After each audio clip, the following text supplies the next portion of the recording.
السلام عليكم ورحمة الله وبركاته. الحمد لله والصلاة والسلام على أشرف رسول الله وعلى آله وأصحابه الفائزين بالله أما بعد. قال رسول الله صلى الله عليه وسلم: إذا ابتلى الله عز وجل العبد المسلم ببلاء في جسده قال الله عز وجل للملك: اكتب له صالح عمله الذي كان يعمله وإن شفاه غسله وطهره وإن قبله غفر له ورحمه. റവാഹു Ahmad.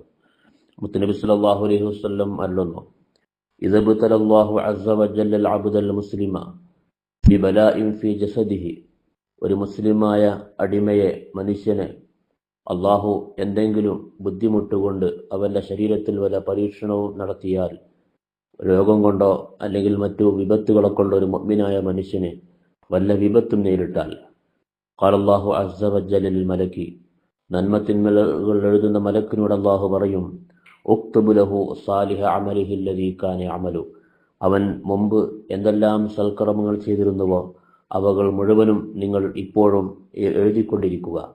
വഇൻ ശഫാഹു ഗസലഹു വതഹറഹു, ആ രോഗത്തിൽ നിന്ന് അവന് ശിഫയായാൽ, അതിൽ നിന്ന് അവൻ മുക്തി നേടിയാൽ, അള്ളാഹു എല്ലാ പാപങ്ങളിൽ നിന്നും അവനെ കഴുകിക്കളയുകയും അവനെ ശുദ്ധീകരിക്കുകയും ചെയ്യും.